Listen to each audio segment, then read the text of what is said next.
sleep token, but that's like not a cool thing to admit right now. How did you guys meet? Who tells the story better? It's the same story, but it's Yeah. from very different places, I think. Yeah. I think I maybe underestimated your pedigree the first time I met you. Like when I actually looked at his portfolio, I was like, holy shit. Your just initial pitch deck for Cleaverman. I was like, okay, he's got it. He knows what it takes to sell one of these. The Thor call, which I think is what you were referencing when he was drunk at San Francisco airport, and he called me and he's like, let's do a bar inside an air traffic control tower. I think it's a classy luxury time capsule. I say Disneyland in a bad way. Teddy likes it when I say that reference, but it's a compliment. Like all this effort for a 700 square foot bar that, once again, we didn't know people were going to go to on a Tuesday. When I was in that plane, all of a sudden the dragon, the dragon came out on the other side of the plane. I was like, this is new. I wanted Cleaverman in that location to become the icon of downtown that will be there for decades. And if we do it right, there's no reason for it to ever close. So the thing about Las Vegas, and you know I do a lot of work out there, is they're copying stuff from New York. They're bringing the second, bigger, better version of the New York original. It is kind of ironic that I really don't drink.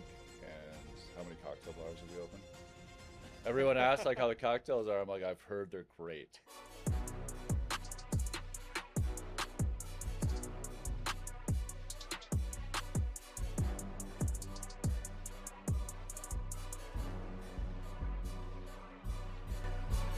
All right, welcome to the Let's Talk Development Podcast. My name is Max. This podcast is all about real estate, lifestyle, business. I'm super excited to have two very special guests here today, Teddy Myers and Peter Max. Before we get started, something I always forget, a quick reminder before we jump in, feel free to subscribe, like, comment, and share. Normally Patrick does that, but he's in Germany today, so you guys are stuck with me for that episode.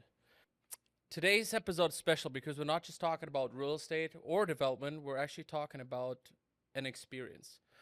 Some people build buildings like we do. Some people build businesses, but you guys actually build really special worlds that people immerse in every day. First, I would like to introduce Peter Maxwell Bowden. He's the founder and creative director of Peter Max Company, one of the most respected names in hospitality design. And if you ever walked into a space that Peter designed, which I do fairly regularly, you're going to step into a movie, and that's what Peter is known for. His work has been recognized by major design awards, and his spaces are built around mood, narrative, and details that hit you before you even realize why. Joining him, returning to the show, Teddy Myers, founder of Pretty Decent Concepts. Teddy and his team have helped redefine the Valley's restaurant environment. Restaurants like Trophy Room, Chico Malo, Wren and Wolf, Carry On, and so on. We're going to talk about the newest ones today. And what makes their brand different is both of you guys, you just don't open restaurants. You create immersive escapes that everybody loves. The reason we got them here today, they're both a big part of one of the most talked about openings in the United States hospitality scene, Cleaverman and Filthy, as well as the soon-to-be open Uppercut. Patrick and I were actually investors in the project, so this one's close to home for us. We've had a front row seat on seeing how your vision comes to reality, and I'm super excited to have you guys here. So with that, welcome to the show, Peter and Teddy. Thank you for having us. Alan, you want to fire away? So quick lightning round just to kick things off. So answer fast, just kind of whatever comes to mind. For all three of us. So I'll start with Max and then work on my way down here. Start with Teddy, go work my way down. Sweet or savory? Ooh, sweets. Sweet. Sweet. Okay. Movie you can rewatch 100 times. The Hangover. Hear the song. Inception is like my flight movie that I play over and over. Wolf of Wall Street. It's a good one. Suit or hoodie? Hoodie. Hoodie. The hoodie. Dang. Okay. Not a big suit guy. Song you'll never skip. Oh, song I'll never skip. That one's tough because I usually listen to all of them.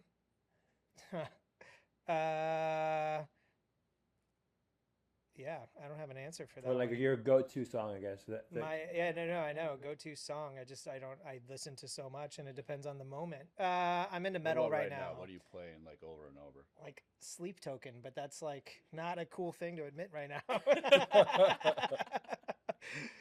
Sleep Token. Is that the to go to sleep? No, it's the band that they wear masks but have like the most epic drummer you've ever heard. But the whole first half of the song is lame, and then it gets really good. So yeah, it's Sleep Token. But Democles is the song I like. Nice. I'm on the Cleaverman playlist right now. Bird's Lament by Moondog. Nice. Yeah. Cleaver playlist is good. I don't have a specific song. I'm the Sirius XM type of guy. It's either chill Frank Sinatra or I'm on BPM radio. Mostly the latter. Dinner party or night out? Oh, night out for Night sure. Out. Dinner party. Something people assume about you that's wrong. Oh man, something people that I'm like. Oh, I could say this. People assume that I have a culinary background, and I do not. All the time. Are you a chef?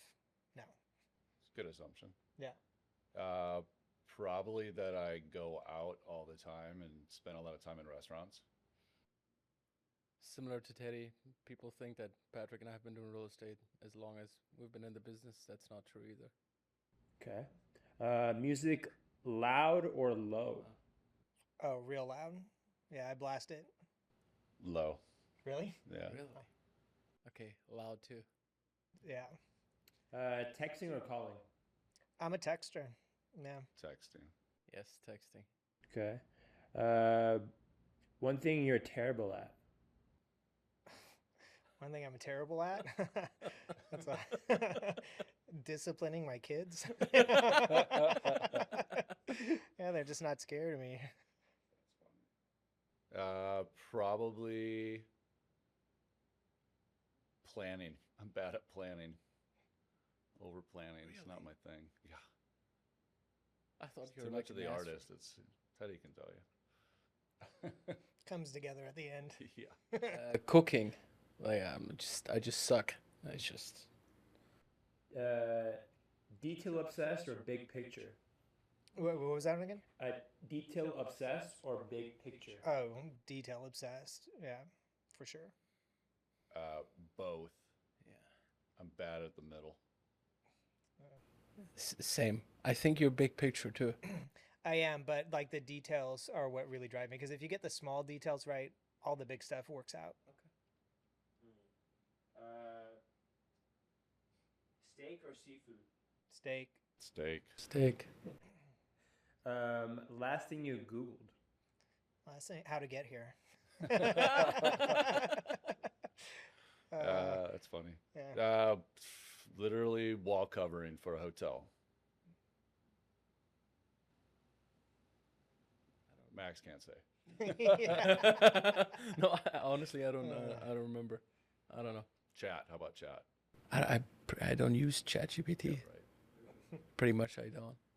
I think I looked for like the World Cup tickets because I'm flying my dad out from Germany. We're gonna watch a Brazil game and a Portugal game in Miami. So I still haven't quite figured out the ticket situation. So I remember looking for those. Very inexpensive, by the way, in Miami. I was looking for a right. pre-sale code for Rufus earlier. I think, I couldn't find it. Last couple here. Bar seat or table? Oh. Depends on the mood. I like them both. I'll say table, but I like the bar too. Used to be bar forever, but table now. Table. Booth at What a Cleaverman bar in the table. back. Yeah, bar tables are good.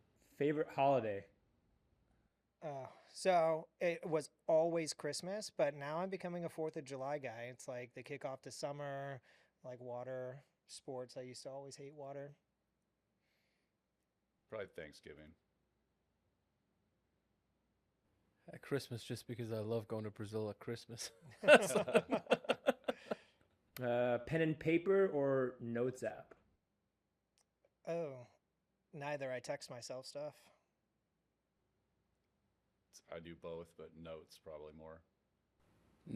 Notes, and if it's handwritten, it's sticky notes. Get specific. Last one here. Most used emoji. Fire emoji. My friends are awesome. Send me cool stuff.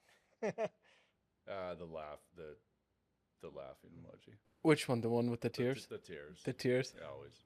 I think it's a rocket. Like, I would just send rockets, Patrick, back and forth on deals and stuff. Yeah. That's the last one there. Okay, cool. Before we talk about Cleaverman, everything you built together, I want to kind of go back to the beginning.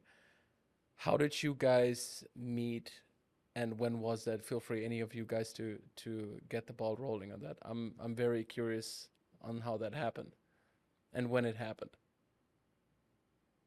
Who tells the story better? It's the same story, but it's Yeah. from very different places, I think. Yeah.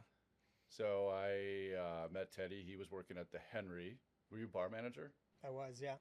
I just thought he was a bartender. I didn't know. I didn't really know the difference, to be honest. Then I was having brunch with my friend who was she the GM at the time? She was, yeah. Yeah. So she ran the restaurant and was a quick. Oh, Teddy, you'd have to meet Peter because he's this designer doing all this stuff, and Teddy's going to open a restaurant at some point. I meet a lot of people, and I'm like, great, that's cool. He was nice, and I'm like, I didn't think much of it. Yeah. And then a couple months later, you contacted me. I saw you at Buck and Ryder. He had this long hair, but he reached out to me. Could I say it was on Cleaverman actually? Yeah. So it was like 10 years ago. Mm-hmm. The location didn't work out. I think all for the best. And then Chico Malo came up, and we were in the middle of a couple big projects in LA and California. But yeah, that was the first project, Chico Malo.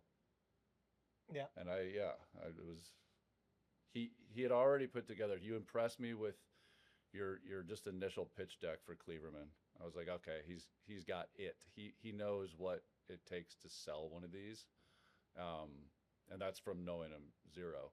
So I knew right away that you had a good logo, still the logo. There was just like markers I could just tell right away. I'm like, this guy's sharp, but he was just getting into it. Yeah.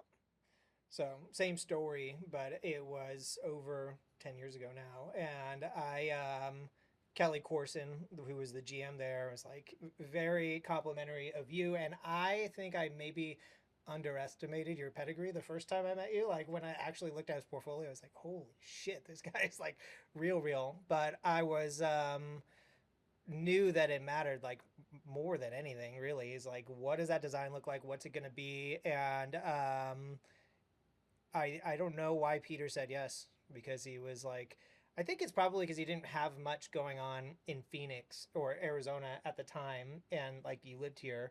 I think you had said that at one point that it would be cool to go to something that you worked on, and Chico Malo, we didn't have a big budget, but I think Peter saw something and did it for kind of a discounted rate, and we took the baton on a lot of things in that first one where we just like were figuring out based on the pictures how to make this vision come to life, and over time it's turned into a real relationship, and Peter's become a partner in a bunch of the projects, and I feel very fortunate. I never want to do anything without him in hospitality. Like I feel like that's strong, that we have something really special when we work together.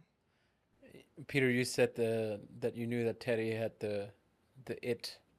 Can you describe that a little bit more? Well, I liked that, Katie, his wife, they were partners. So I knew they were invested in doing something, obviously working at the Fox group. And then also, he had I knew he was invested in it. And that was, to Teddy's point, we didn't really have anything in Arizona. And yeah, there was just something appealing just about Teddy and Katie. Like, let's do something. I think it's because they were young, and I saw like they really wanted to do something, within this budget, or it was like it's grown to something so much bigger now. But yeah, I just saw something in Teddy, and honestly, and I've said this to him, and I say it to anyone that we're looking to work with, is like the guy impresses me. Like every time I'm with him, he impresses me more, which is like probably the biggest compliment I could give. It's like he's going with he's growing this company, and it's just like there's always crazy new challenges, and the guy just goes with the flow, like never intimidated. And I think maybe I saw that right away, is that he reminded me of maybe some of the other people that I've worked with before that weren't just some crazy people, but real visionaries that understood the value of like creating the real environment, that buying into that idea that this is not just, we're not serving food. Yeah. It's an experience, and that's and I have grown a lot as well, like working with Teddy. Okay, cool.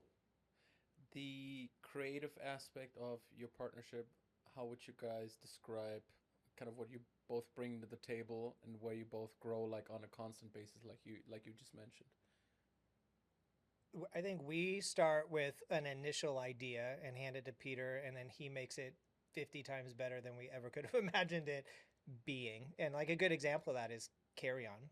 Like Carry On was this idea that was going back and forth that we had a lot of passion about and doing it, and that could have went in a direction that was really hokey, really fast, and instead we got a really elegant, best bar design in the world, version of this hyper immersive airplane concept. So that's a perfect example of like this idea that we had that was kind of a seed, and he just took it and made it this beautiful thing that went way beyond everybody's ideas. And then the baton goes back and forth. Once we kind of know what it is, we level up, we add all of the details, we bring in the food and the story behind it. Peter often like drops little dimes of a story idea that I'll take, that he probably doesn't even know that I have heard, and then I turn that into this like pretty elaborate story that's the thread of the fabric that we're teaching the team. And then it's like the gospel of Peter after he's gone. But his impact, very, very front loaded. He's very, very involved. All of the work in the beginning, on all of the calls, present, and then he's a deadbeat dad. He kind of disappears and comes back and checks in when we need some help. But in the beginning, it's like very heavy Peter. What was your thought when Teddy came up with that Carry On idea when you first heard it? Because I know the story, and maybe after you answer, Teddy, you can tell a little bit the story on how that came along, because I think it's really cool. Well, story. the idea was, hey, we have this space in the back. It's very small. What could we do? And I mean, I hate to say, my initial is like 700 square feet. Chiropractor office. It's a lot of work for a little project. Like I said, anything, any project, like, because we really dive into it. So even a small project's like a lot of work. So it's like, is this really worth it? Then the idea of what if we did, like, what if we did a plane? We had like, the content and all that. Once that seed was planted, then I kind of just went off. This is how it always works. There's an idea, it's very loose. And then I just, whether it's like right away, sometimes it's in the phone call. A lot of times we just like jump the phone, and it's like supposed to be a 5-minute call, and it's an hour and 20 minutes. And there's a billion ideas that go through, and then I can just tell Teddy's like, okay, got it, cool. And then a week later, it's like, this is happening. It's like, oh, wow. But with Carry On, I took it in, and I was like, what's going to make this unique? What's special about this? That's going to be, everyone's been in a plane. That's not that cool. Yeah. I mean, I don't know if I can go into the real like inspiration for me was, I saw some James Bond. I don't remember exactly what it was, but just some key moments. And then also I watched this documentary. It was like this semi-fictional, scripted, but documentary about Hugh Hefner. Yeah. And there was a scene when he was on his plane. It was like a 2-second like clip. And then I started researching it. I'm like, God, the build out of this plane was so unique, and this was an era that, you know, it didn't have fair market pricing back then in the air travel world. So the only way to distinguish would be like $400 from LA to New York on all airlines. Mm. So the only way to really distinguish yourself was like what the experience was. So it was more authentic, and it was cool, you know. So that was like, once I kind of pinpointed that, I think the conversation quickly was like, okay, that's the direction. How do we do this sort of like time capsule experience? And then the details just through that, not just the design, but everything really evolved. Okay. Super, but really select into keeping true to the concept. So you're not gonna walk in there and be like, everything feels right of that era and all that, but that or this. It's everything is within the concept or the confines of the sort of the membrane that we put together. And it continues, you know, like there's a new flight, and yeah, it's just grown into it. It's grown into something totally, I don't think we never expected. No, Yeah.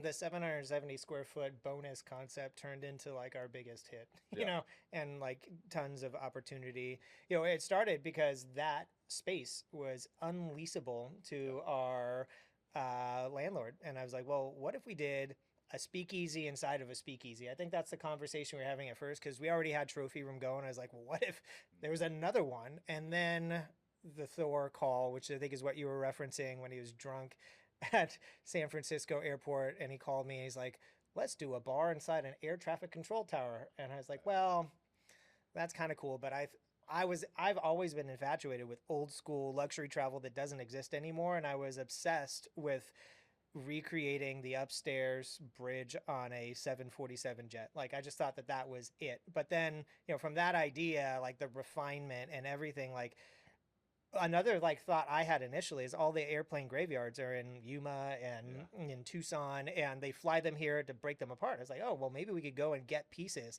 And thankfully, Peter and his genius is like, no, this needs to be beautiful. This needs to be, you know, like walnut. And I didn't honestly see it at first, because I was like, well, planes aren't made out of wood. But then when you get in there and all of the other details that we added with the, what do you call that, injection molded windows and just the lighting details, like it comes alive in a different way that I think made the whole concept extra extra special and not cheap at all. Yeah, I think I would, from a customer perspective, and I've been there several times. The last time I was there on Saturday with my friends from Brazil, who were absolutely blown away. I think it's a classy luxury time capsule. Mm. And no matter how often you go there, the level of service, and now with adding the food that was done a few months ago, I mean, it's just amazing. And I think a lot of people just absolutely love it. And I know we're booked out very solid on this. What's crazy is we didn't even know if it was going to work until we sat through it. There was like Sure. all the things that needed to come together, and like I was a little Well, there was like, yeah, like just concerned. the construction took longer, you know, it was much more complicated. It's like we were actually engineering a non-flying interior of a plane. It was still a lot more than we thought. So it's like weekly call after weekly call. It's just going, it's like, man, is this thing going to work? Ultimately, like, is it going to be to feel like, I say Disneyland in a bad way. Teddy likes the way I say it, or that reference, but it's a compliment. But is it going to be cheesy? Yeah. You know, and it was until the space was completely done, booths were in, lights were in, everything was done, and we were looking at the content, and the shakers were vibrating the seats, and it was really like, there was one moment I forgot that I wasn't on an airplane, and I'm like, oh my god, this is gonna totally work. But What up was until then, it was like, I don't know. what was the biggest challenge outside of construction? It's just Maybe from a design perspective for you, and like from an operational perspective for you, Teddy. I think it was probably more operational, turning the room, but it's a Yeah. small space. How do you make a small space uh, uh, feel collective and also private? That's tough to do. Um, You know, we had a column in the space. You don't have columns in airplanes. There were some of those, and then to get it to be like ADA compliant, you know, it's like down to the quarter inch. If that booth was a little fatter, like we weren't, you know, it's like all those elements. You know, and also how do you make a real bathroom not feel like you're exiting the plane and still suspending that reality a little bit. Uh-huh. There were so many. I don't. Yeah, it's like a true one-off. Yeah, finding the trades that could build it and not bankrupt them, that was the Yeah. challenge. The city, having never constructed something like that inside, stopped us for a while, and we had to build a catwalk above it. To get new structural done. Like, that was a curveball we weren't expecting. And then the challenge of operating it. Like, 30 people are sitting at the same time and all expect a drink. So we had to go through, like, well, how are we going to make it special? And that's why everybody gets a welcome drink with their ticket, so that the experience starts before you even know. Where if we did it like, you know, some of the other concepts that are around, where the ticket price goes toward your drink consumption, it might be 15 minutes before you get your first drink, and it's only a 90-minute thing. Plus, what feels more like first class, like getting something when you get on, or like waiting and ordering a drink. So all of that, like, development and thought and conversation, seeing it come together, I think was what the details that made it complex and a little bit more difficult than most. Like, all this effort for a 700 square foot bar that, once again, we didn't know if people were going to go to on a Tuesday, you know. And the magic that it has had, like the demand it has had, has blown us away. It's still holding very strong, and we hope it goes for a lot longer. Because I think that part of the magic of it is that it does evolve every year, because we can change the destinations and we can do these special pop-ups. Like, we have Fernet Branca buying us out and bringing, like, the grandson of the creator to do a meet and greet, and we're going to park the plane in a fake Milan so that he can come out as a pilot. Like, those sorts of activations are really funny. You can't, what other bar can you do that in? And then the special event for the tacos.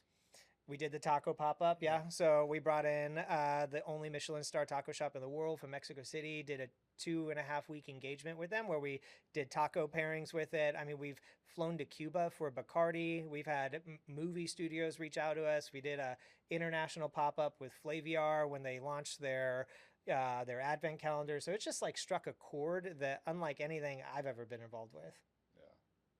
Plus, I feel like it strengthens the footprint of you guys in downtown, where people say, hey, we're going to go to the game, we go to Carry On, we're going to go have a steak after Cleaverman. So I think that what I feel makes it special outside of the experience is that it ties in all the other concepts that are pretty much in walking distance, no more than, 5 blocks away from there.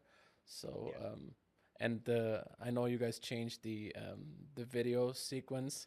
When I was in that plane, all of a sudden the dragon came out on the other side of the plane. I was like, this is new. Yeah. So, and I also, one thing I do want to mention, because I think it's a testament for what you guys put together and how this has been evolving, is I feel like going there from the first time to when it opened to having gone there now several times in between and up to Saturday, I feel like the engagement of the overall audience in the concept and the interaction between the service personnel and the guests is, has significantly evolved. I feel like it's a lot more immersive than it used to be, and I think it's probably speaks for all the other days too. But it was very noticeable.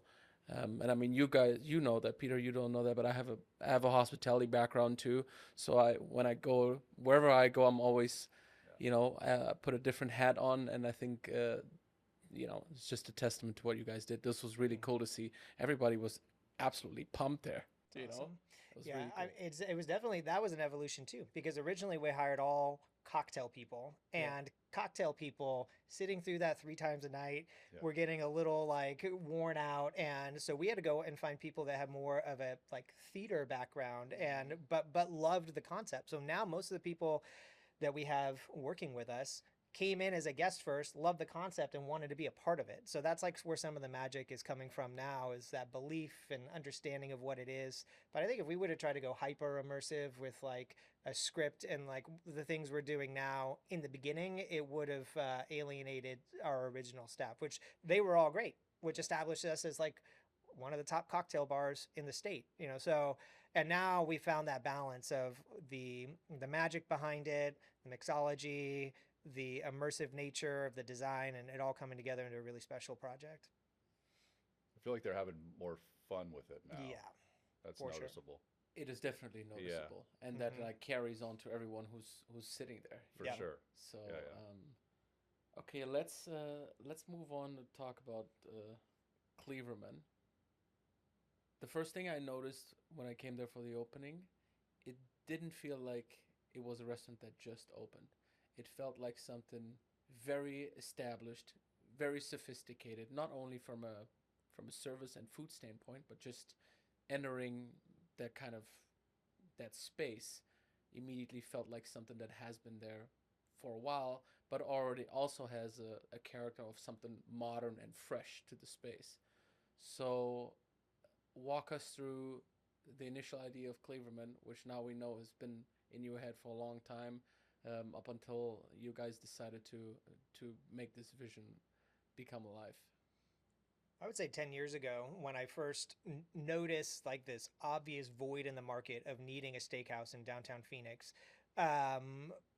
the idea was much more modern. And it would have been completely different had we built it 10 years ago. You would have classed it up and made it really special. But I think at that time, in 2015, 16, modern steakhouses were the trend, the STKs, the cuts, like that sort of thing. And over the course of time and having done some more modern concepts, I think that we were on the same wavelength of wanting to do something timeless that felt like it had been there for 50 years and would be there for another 50 years. And you could speak to your inspirations, but I wanted Cleaverman in that location to become the icon of downtown that will be there for decades. And if we do it right, there's no reason for it to ever close because the convention center's not moving, those hotels aren't moving. I don't think Arizona Center's going anywhere. So, I mean, there's like a real shot that in 30 years, my kid could be running it. So I don't know what your thought is and how your design, I mean, I'm sure, what was your thought 10 years ago versus when we actually got it open? I mean, I don't know.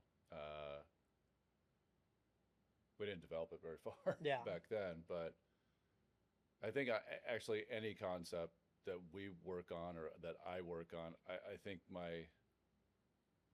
I don't know, just my background, I take every concept of like what's going to work. And it's not like in response to, well, that's what they did over here. But what would I want to go to? And what does that look like? And I think it was natural to me. I always love old vintage steakhouse, like the cool old Chicago steakhouses that feel like they've been there a long time. What if we did that in a super unique, classy fashion with rich materials, but like, yeah, maybe like you kind of summed it up perfectly. It's new, but it could have been there. It could be there, 15 years ago, 15 years from now, and it should look the way it looks. Like I don't anticipate, well, hopefully not anytime soon, remodeling. I think it's like there's a timeless quality. That's one thing that I always try to focus on is what's timeless. Then not looking at what anyone else is doing or what trends are, because like any industry, there's trends in the design. It's easy. Like look what that. We'll just do like that, and that was successful. But I think if you're really going to have your own, define your own concept that has legs for a long time, you have to create your own version of it. And it's always, I mean, in my mind, it's always got to be timeless. I mean, I think Ren and Wolf is timeless in its own respect. I think Filthy Animal has its own, timeless qualities just within the bones of the architecture of how we treated it. Cleaverman is probably the most perfect example, I think, of that timeless quality. Also vintage steakhouse. It's a place I would want to go. And then the name Cleaverman, how did you come up with that? Well, so there is like some mythology, which I've told you this before, I think, where there needed to be like some story behind it, like who is the Cleaver Man and what is that person. And when we went down this timeless route and we went down this like authenticity route, I wanted to craft a story that kind of painted that. And what if there was this group of tradesmen, similar to like the Freemasons, that treated the art of butchery with the same respect and passed it along down through generations. It's really Gangs of New York type of reference, Bill the Butcher. And that train of thought led to, having this monogram that's just on everything, that CM, that mark. And the way that I've evolved to incorporate Peter's design of the restaurant into the story is that is like their Masonic temple. Like that is the temple to beef. So the Cleaver Man is the leader of all of them, the supreme leader of the Cleaver Men, who is this Freemason type secret society in New York or Chicago, or pick your big city, that have been passing it down for generations. That's really cool. I think I never asked you that, but I think that's a really cool idea. The I don't we don't, and that's not like in the brand book, but for me it's very helpful to have some sort of narrative in every one of our concepts, so that I know like what that box is and then where to go beyond it. But then like you have to determine what that story is going to be if you want it to be cohesive from all touch points. And then Peter, from a design perspective, and maybe for those who have not been to Cleaverman yet, if you haven't, obviously you guys gotta go. We'll send all the info in the show notes. But how do you balance the timeless, classy, vintage component with the modern touch in your design? Because I don't technically know. it's something. That's the magic, I guess. Yeah. I don't know that there's like a specific way to frame it. Is there any, or maybe let me ask you this way: is there a specific materials or things that you would say helped you to kind of balance that? I think a lot the materials are probably what lend itself most to the timeless, right? It's all wood paneling, feels like old steakhouses. It's the leather booths. Um, I don't. It's you know what? It's like tens of thousands of decisions. You know, it's there's so many. Walking through the space, you can just be like, well, why that? Why this? Why that? Why that? And it's so many different decisions and collect people. I get the question all the time of like, given any project, what's your favorite part of this project? There's it's a crazy question to me because it's like it's not. It's like a movie. It's like, what's your favorite scene to the director? Maybe they would have that, but Yeah. it's like, no, it's the story from the beginning to the end. It's the whole composition.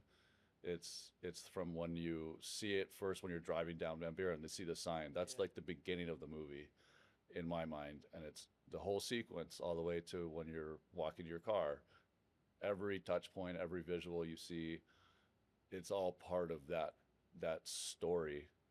And to Teddy's, to kind of piggyback a little bit on Teddy's idea of having a narrative, like a through line narrative that becomes part of the uniforms. It becomes the menu, becomes like all the little nuances and verbiage you use in the menu. It's all part of that story. You couldn't take any bit of that and just put it over at another concept. Wouldn't make any sense. Whose idea was it to bring that artist in to do the painting on the wall? It's all Peter. Tell us tell us about it. I've always been curious about it because I think it's something that I actually sat on both sides. I sat in the booth where you're sitting literally right behind it, and you're up close, and you can see how amazing it is. Plus, I remember in the early marketing phase, I think there was some videos around, how that was actually painted. So, can you tell us a little bit about that? Yeah, well, it goes from the top of the concept down. We knew we always look. I mean, for that, specifically on the art, I knew we wanted art there, right? I knew we needed a focal feature. We had columns, so it's all breaking it down, that way. We could have done anything there, but yeah, once we kind of established we wanted art, then it's like, what is the collection supposed to, what does it want to be? And that's just like going through tons and tons and tons of imagery. I think in the end, it's like, 10 big paintings and there's a bunch of smaller ones. But if you look at I don't know if you looked at them all, Yeah. they're all moments of life. Yeah. And they kind of, I think they're like unexpected moments. And maybe when like, you don't, it's like candid shots, or it's like, you don't know the camera's, you're catching people in odd moments in life. And I think that that was a bit of the theme stylistically. Ed Hopper, Nighthawk, that one shot of the diner. Stylistically, I really liked that. It was kind of the era of the 40s, 50s.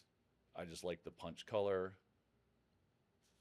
So then I work with an artist named Brian, and work really closely with him to get the right, we balance it all out. So like the colors are exactly where we want them to fit the space. There's no like surprises. Everything is exactly how. There's some, you got to let it go a little bit, but it's like pretty much, I'm in there like, hey, this guy's ear is a little off, can we drive these people nuts? Teddy, for you, Cleaverman, I mean, it started 10 years ago. You had the idea. How do you feel about, now it's been open for the first few weeks. It's gotten a lot of attention. How do you feel about it? Oh, I mean, there's a lot of early success, but still work to be done. Like if you want to become that timeless institution, that comes through living through people's special memories. So now the hospitality part of it has to shine through. Now the consistency part of it has to shine through with the kitchen, and that all comes through building a stellar team over time. When you're launching something like Cleaverman, it's a lot of people, and you're hiring in a really competitive environment right now. And over time, you can build that, but it's also launching all the little pieces around it. Filthy Martini Bar launched the same night, and we've been able to pour a lot of love into developing the group of musicians that we're putting up there every night. And we're always tweaking that, always making sure that it's the vibe that we want for that concept. We're still to launch Uppercut. So to say 10 years in the making, like how does it feel so far? It was a very warm welcome to downtown Phoenix, and it was a warm welcome for our company, which I always underestimate like how many people recognize and realize what we're doing. And I think, Carry On put us in a different conversation, but Cleaverman and Filthy Animal both were very humbling to have the communities embrace it the way that they did, and to have the people come out, our guests come out the way that they did, to experience it first, to go and talk about it, and to post about it. Like if you're posting something that, Peter and I thought of 2 years ago on social media, like it's a very cool thing to see happen over and over and over again. And then because that's a reflection of them. That's something that they wanted to see too, and that they felt was worthy enough to brag about on their story and to tell their friends about. So like that's always a very cool moment for us when we see that in social media. Peter, what about you? What was the question? how do you feel about Cleaverman? How everything has been executed from the initial vision or the idea talking about 10 years ago to now, paired with the experience of you being also there as customer, enjoying the service and the food. How does that all come together? I think just the scale of the project for both of us was like really stepping it up. I think a steakhouse is a heavy lift. Culinary and service, the expectations are super high. What is it, Ivan? He'll tell me, he's like, I saw the new renderings. Dude, you stress me out. He's like, I got to really bring it now. It's like every time it's like whatever new concept, he's like, oh my God. And he does, he brings it. So I think we do that, with each other. We're always like, upping each other's game a bit. But Cleaverman, I can tell you right now, it's not the coolest thing we'll ever do, but it is. I'm super proud of that project.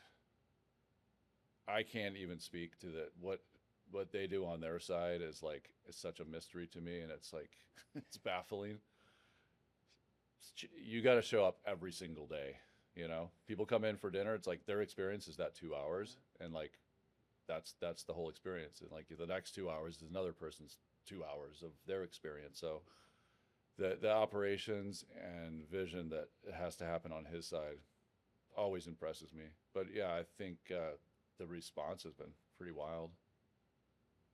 Yeah, I agree with you guys. I've been there countless times. I've brought several friends, investors, clients. I was there last night again after I was there, I think on Saturday. So um, yeah, I think it's phenomenal. I mean, I'm a big steak guy. The food is exceptional. But coming back to what I said on Carry On before, the experience from walking up to the building, enjoying 2 hours, the service, being greeted at the front. Um, I think it's noticeable that operations have stepped up significantly since the first night, which was obviously expected, but it's very consistently amazing. I mean, I absolutely love this place. So, and and like I said before, the hospitality, I'm just the hospitality experience I have was on a different scale. Was more FIFA World Cup VIP hospitality in Brazil, but I feel like once you have a certain passion for design, service, any type of hospitality, I think it never really goes away. So I love what you guys do. So super cool. I want to Alan put like a game on here. You're gonna do this, Alan? Yeah. Okay. You want to lead the way? Yeah, I get that.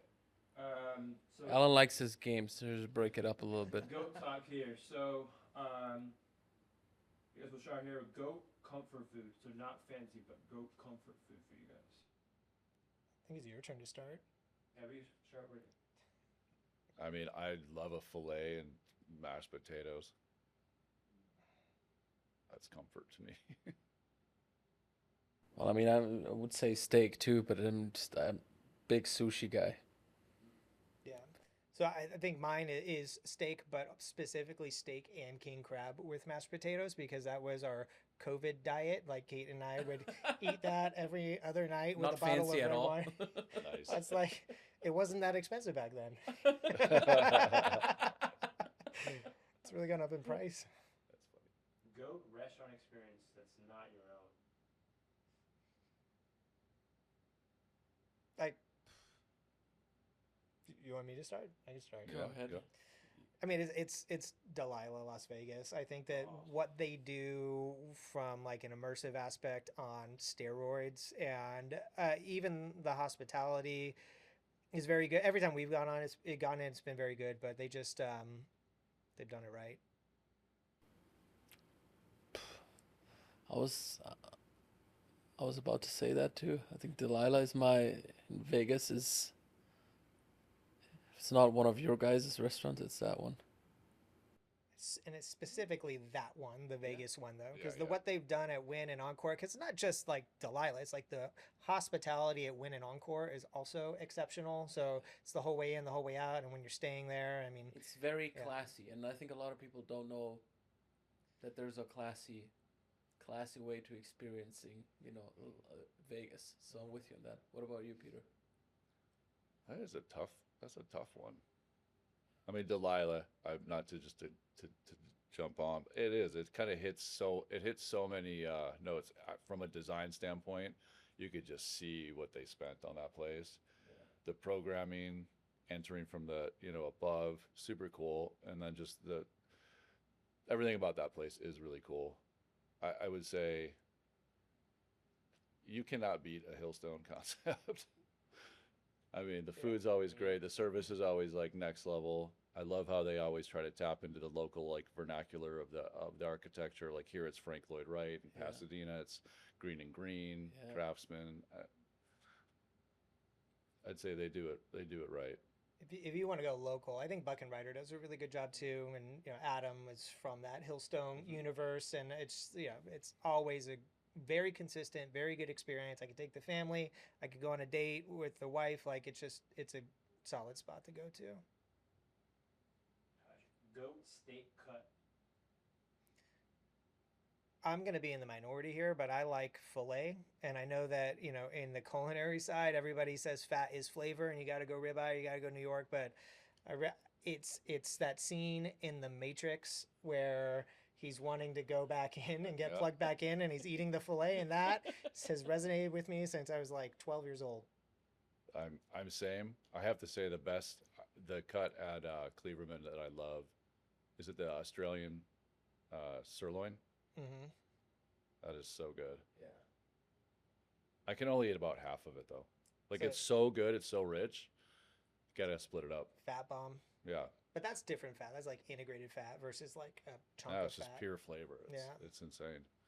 Filet, but I like to add a little wagyu to it There you go. separately, but just like in a very limited portion because it's just too. I think it's too rich, and I think too much of it, then kind of It's a lot. it's a lot, and then I think you just take like 3 or 4 bites of it, and then that's good. So we do the last night we did the filet, we did the wagyu, and then we did the New York strip. It's the right way to do it. Get an 8-ounce filet, couple ounces of A5, and then you get both worlds. Yeah. Smart move. Goat City for hospitality. It's Las Vegas. I mean, it's the whole city is hospitality. I mean, New York, right?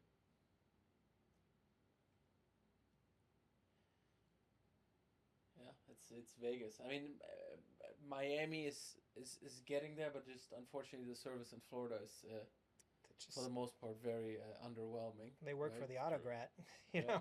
know. So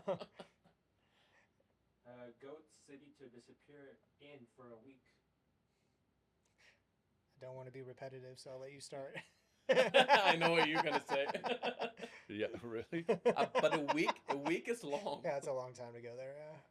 Yeah. I love, well, God, I mean, that's any city. New York is like, you could just, 7 days can go by like that. Yeah. It's Las Vegas, man. So the thing about Las Vegas, and I do a lot of work out there, is they're copying stuff from New York. They're bringing the second, bigger, better version of the New York original. So you could see it done with a much bigger budget. And they're all about hospitality, where plus you could go to the pool, which New York can be difficult depending on the season. You could go see a world-class DJ. You could go see a world-class show. You could go to the lake if you want to go to Lake Mead. You could go hiking. Like, it's just so All right, let's much go. big, Let's go to small. Let's go to Vegas. You can fill it up with the massages. Like, I'm a big Las Vegas fan. Has any one of you been to Brazil yet? No. No. So obviously I'm biased as Brazilian. Of course. Rio de Janeiro, it's just even on the culinary side, especially if you like meat, especially if you like sushi. I mean, that's my place to. I mean, I'll stay there. I'll stay there for a month. You can't work there because it's a zoo, but to enjoy like quality of life there from, culture, climate, hospitality, food and beverage is phenomenal. Yeah. Now I want to go. Well, I know a guy. What else? Goat cocktail. I like a Negroni with mezcal. A little bit of smoke, a little bit of bitterness. Addictive. Addictive. Yeah, but it's like in like you want to drink more way, not but like from a flavor perspective, not like, a drug perspective. I don't drink, so that's not really. I love a good old fashioned though. It is kind of ironic that I really don't drink. And how many cocktail bars have we opened? Everyone asks like how the cocktails are. I'm like, I've heard they're great. Phenomenal. Yeah, I've heard they're amazing. The reviews say they're great. I wouldn't say I don't drink at all, but I rarely drink. A passion fruit margarita is pretty fucking good. Also in Brazil, we have Say it. caipirinhas in all variations. Yeah. It's not only the classic with lime, but we got fruit over there that wouldn't even know how to translate into English. But yeah, I think that's a tough one to resist. Good thing they don't only have them there that good. Goat music vibe for a restaurant. I think it's more like It depends on the concept, and the music matters so much. So it has to match the surroundings. You know, like if you're playing deep house and Carry On, it doesn't make sense. Same thing with like playing rock at Cleaverman, that feels like too old. But if I was going to a spot and I was looking for music, it would be something more on the deep house side. Yeah, I mean, doing what we do, I think it's exactly what Teddy said. It's you want the music to fit the experience entirely. Nothing like walking into a country bar that's blasting R&B and EDM. It's like, Yeah, what is happening? That's not what I came for. yeah, like playlist of Cleaverman versus Filthy Animal Mm-hmm. versus they're all different, right? Yeah, They're different, but I feel like they're somewhat complementary in this space, if that makes sense, right? The live music at Filthy is phenomenal. The ambience music at Cleaverman is noticeably good, but it's also noticeably in the background, so you can carry a conversation, but you still hear, some kind of good underlying music. And I wouldn't even, I mean, I know the playlist, but I feel like it's a very subtle. It just works. Mm-hmm.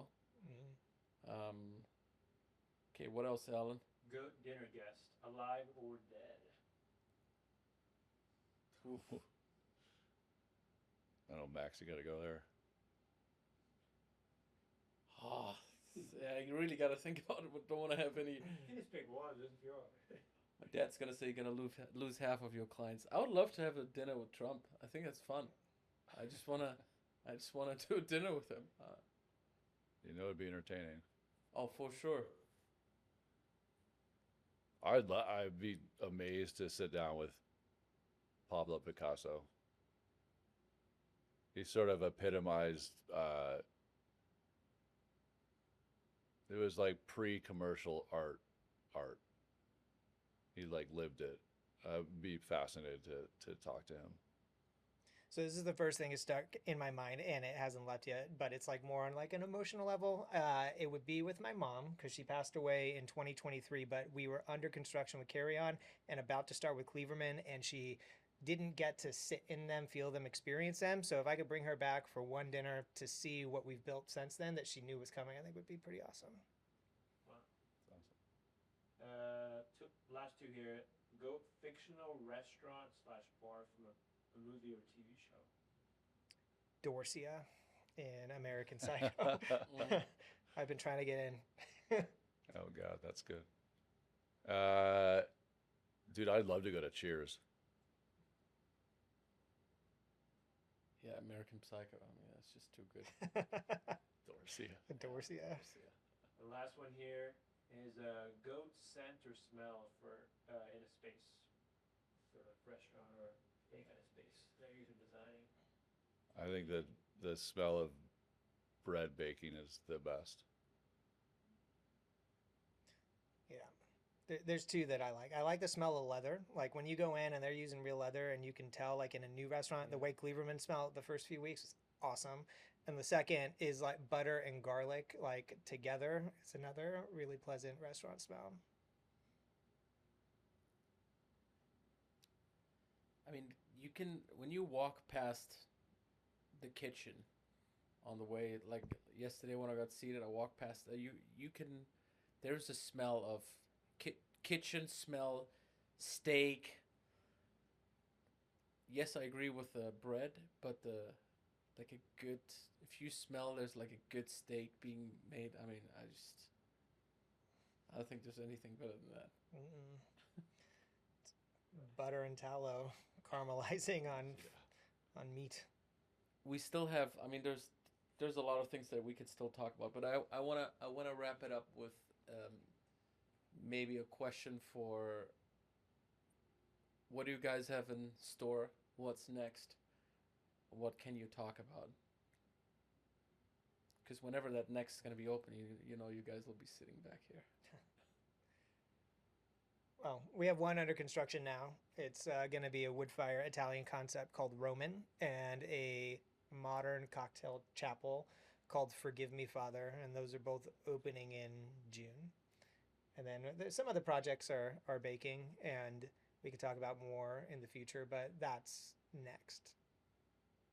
Peter, anything that you're working on outside of pretty decent concepts that you can and want to share? I think I can talk in a about it. different Yeah, city? yeah. Well, Vegas. Back to Teddy's favorite city. I'm doing a lot of work in Vegas, MGM, and I believe it's public. Where we're currently redoing all the rooms at the Cosmopolitan, which is a big honor, a massive undertaking. So that's a huge fun project we're working on. Okay. And if anyone wants to follow your design work, get in contact with you, what's the best way to do that? Really, I do no marketing. It's all just Instagram is kind of my only catch-all. Peter Max Co. petermax.co Okay. is my Cool. handle. Teddy, pretty decent concepts. The restaurants, where can people find you guys? Yeah, Instagram, all of them, they have their own handles. Okay. Well, I think this is a wrap for today. Thank you so much for coming, guys. This was an honor to have you both here. Thanks for letting us being part of this journey, and we hope to do a lot more together. And thanks for tuning in. Comment, subscribe, like, and we look forward to seeing you guys on the next one.